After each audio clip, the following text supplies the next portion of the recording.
Sam Harris, The Moral Landscape: How Science Can Determine Human Values.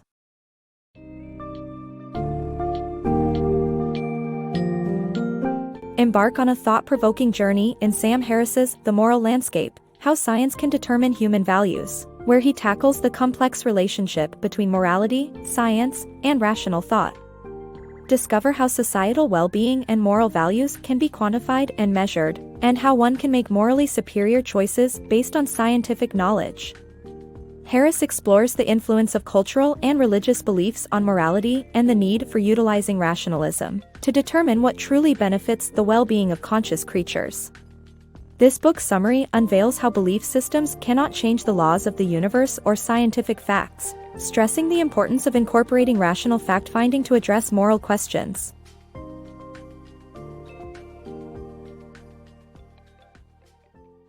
The rational approach to morality.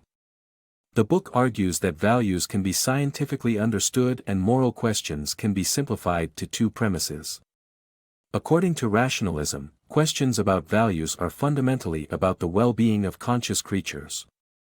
Morals should, therefore, be measured by the human well-being they generate.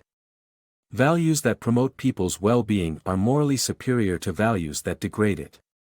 While some moral questions may have multiple answers, rationalism's approach to addressing them is to select the option with the greatest validity and potential for positive benefit. The book simplifies moral questions into two premises. Firstly, there are better and worse ways to live. Secondly, the differences between better and worse lives emerge from states of the human brain and states of the world. Rationalism offers a simpler approach to addressing practical and moral confusion by reducing moral questions to these two premises. The author emphasizes the need for rational inquiry in forming beliefs about morality, ineffable worth, intentions, and existence. The book highlights that values can be scientifically understood as facts. The author believes that rationalism provides a simpler way to address moral questions that lead to confusion. To achieve a morally superior way of life, rational people should reject answers that lower human well-being in favor of those that raise it. Science and morality. This book explores the relationship between science and morality and how they both contribute to human well-being. The author argues that while belief systems do not change the physical nature of the universe, they can influence people's states of mind. The goal is to begin a conversation about how moral truth can be understood in the context of science. Rationalism holds that morality can be quantifiable according to a standard that holds true regardless of cultural or religious norms. The book seeks to bridge the gap between knowledge and values, between science and religion, and between facts and morality. Moral truth and moral relativism.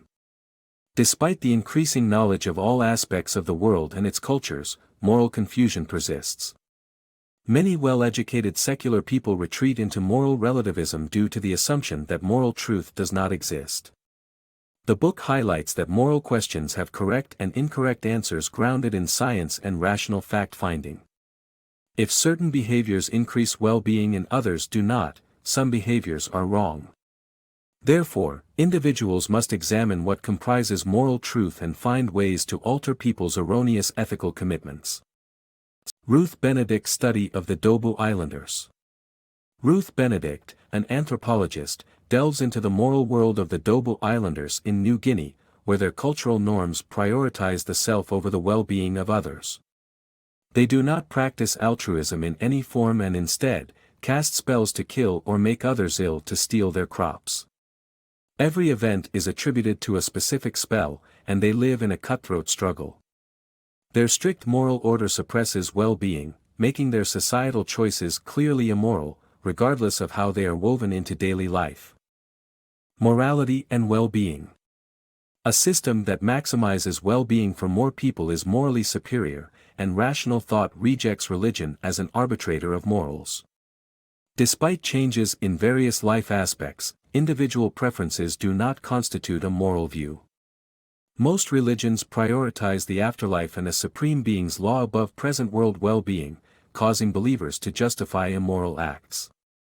Rationalist thought establishes the importance of maximizing well-being while holding a pragmatic outlook towards controversial moral issues. The 4 kinds of human behavior. Neuroscientific research has distilled human behavior into 4 categories. The first is self-serving and doesn't impact others. The second is also self-serving, but it harms someone else. The third category involves actions that benefit others with a likelihood of reciprocity. The fourth kind of action benefits others without the expectation of gain.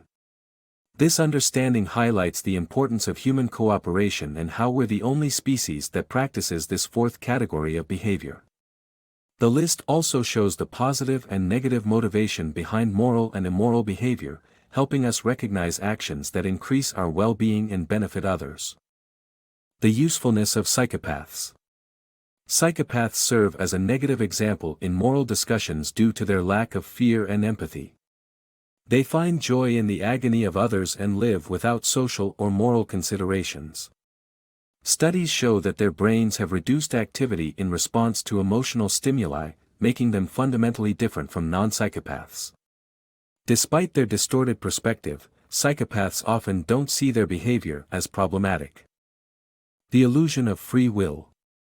Our behavior is shaped by unseen neural processes, cultural habits, and environmental changes, which challenge the notion of free will.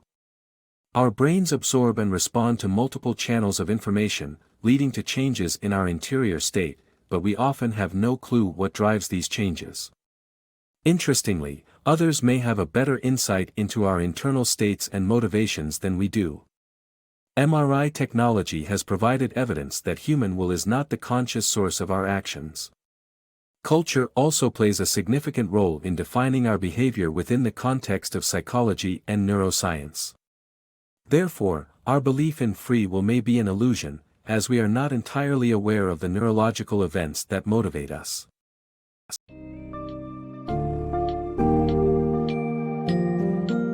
In The Moral Landscape, Sam Harris dispels the myth that morality is tied to religious codes and instead argues that it is rooted in the promotion of human well-being and knowledge. Through rationalist thought, the book challenges the notion that morality requires adherence to strict religious or cultural norms, by recognizing the broad spectrum of right and wrong answers to moral questions. Harris advocates for closing the gap between science and religion, urging society to turn to rational discourse and scientific inquiry to shape their ethical commitments.